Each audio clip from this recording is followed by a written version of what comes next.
It's a beautiful day here in Canada. It's warm enough to finally be snowing again after a streak of minus 20 Celsius days. And I'm just making my way over to the gym. I'm gonna get a chest and back day. So I'm on a bodybuilding style program, 3 sets of 10. Just gonna show you how I pair the exercises together, how I do my pre-workout warm-ups, post-workout mobility drills, and hopefully you get something out of it you could use in your own workouts.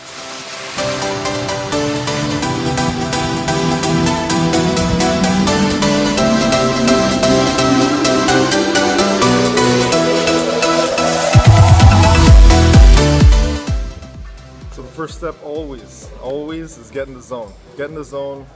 I'm just going to be walking on the treadmill first thing before I even do my joint warm-up, and just do a mental rehearsal of what I want to do in the gym and see the whole workout as complete and going well.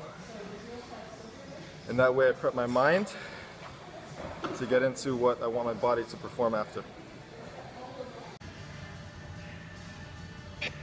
Alright, so here we go. We're starting off with some wrist mobility. I'm just opening up my forearms. In this clip, I want to make sure I don't get that tightness in the forearm, and I lose my grip midway through the workout, which happens quite often, especially if you're not careful or you're naturally prone to tight forearms. And I'm just opening up my wrists a little bit more with what I call a joint exploration. It's just rolling the joints around, giving them some extra breathing room, so to speak. And as we move forward, I'll be doing that for the shoulders as well. So the idea is that during a warm-up, you're using more range than you'll actually need in a workout, which is really therapeutic for the joint. And it's very important in terms of injury prevention. And just switching sides, I'm going about 10 forward, 10 backwards. Notice the rotation as I turn my entire arm as I reach back. That is to get the rotator cuff involved and just to lightly activate the muscles, the stabilizing muscles of the shoulder. Now here's one of my favorite stretches to do for the chest. What I'm doing is planting my arm at a 90-degree angle and just rolling my body on top of it, so I get this nice light stretch in the chest. And then I'm going to turn my hand over, and every angle you see me switching here hits a different muscle. So you'll feel a little more emphasis on the bicep, maybe the front of the shoulder, a little bit more on your chest. I encourage you to explore every angle because you'll feel it slightly differently at each level. And notice it's not a long stretch. I'm not holding the stretch for a minute or so. I just want to open that joint nice and gentle. If you're holding a static stretch, which is 30 seconds or more, you could actually be destabilizing your joint and doing a disservice to your workout by lowering your strength levels. So save that for after the workout. So now I'm just what I call smoothing out my tricep, just going over it quickly to loosen up any knots, any restricted tissues. I do this for just about every major muscle that connects into the shoulder before a chest day or a back day or a shoulder day, just to give that shoulder some more range, break up any leftover adhesions in the muscle that could be restricting movement, or maybe you're just waiting to pop, so to speak, and cause a strain, which is no good. So like I always say to my clients, you spend 5-10 minutes before your workout to just prep your body, loosen things up. You'll be doing a huge service in terms of preventing any potential injuries, especially ones that could be easily prevented, like little strains and tears from just stiff muscles. So there you see me going over my lats, and I'm slowly maneuvering my way over to the traps, the rear delts, the rhomboids, all the muscles of the upper back. And I'm rolling the arms. So underneath the compression of my weight on the muscle, I'm taking the muscle through its normal functioning range of motion, which is the whole point.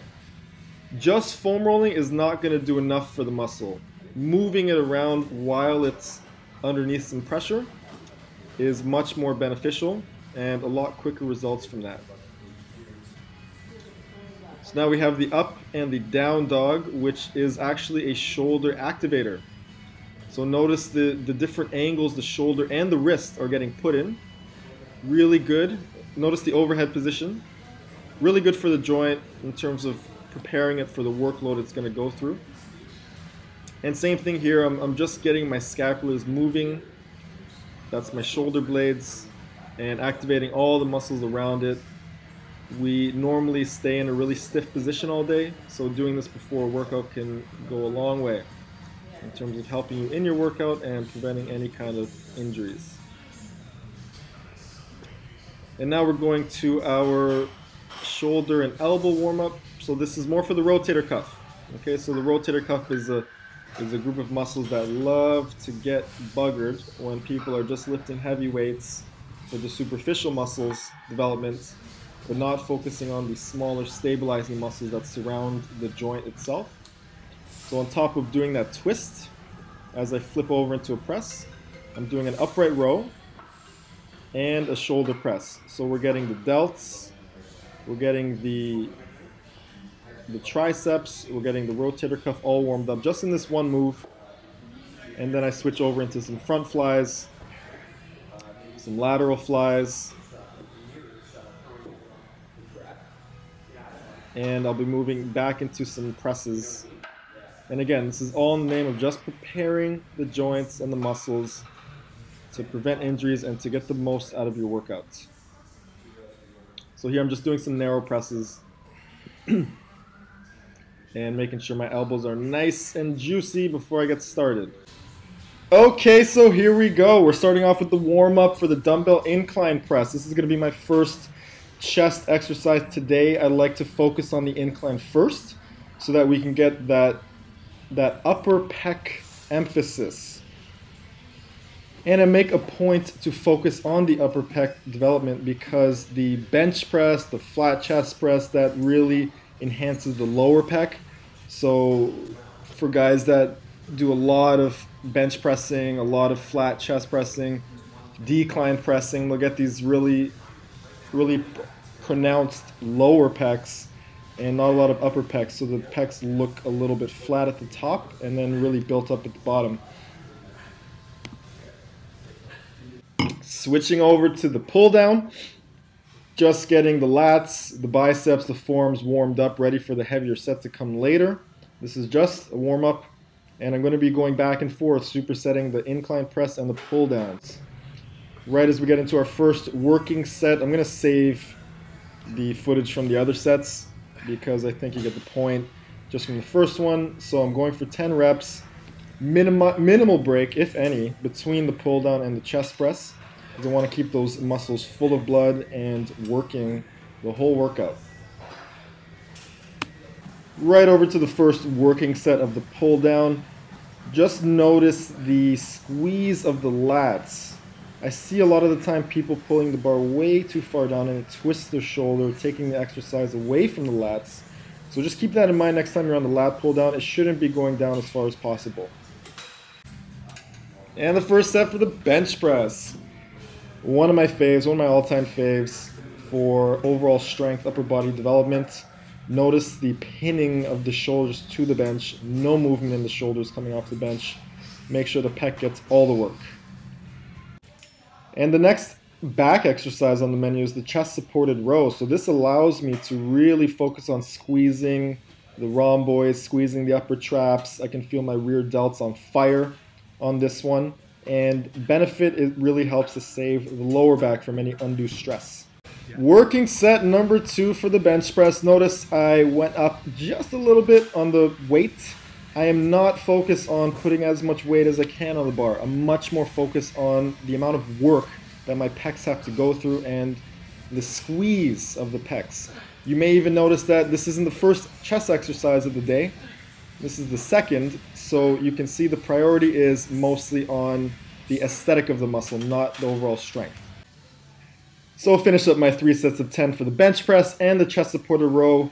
Now I'm focused on the inner fibers of the pecs.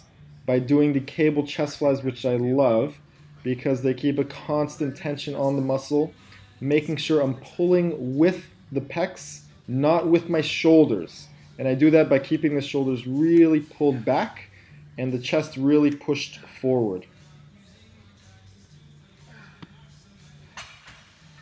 And I'm going to speak on that a little bit more, just because I see this so much in the gym where people are, and this is what I'm trying to explain to my workout partner here, people are pushing with their shoulders. And what you need to understand is that the front delts and the pecs do the exact same thing when it comes to what's called the horizontal adduction of the shoulder joint. So that means pulling the upper arm forward in front of you.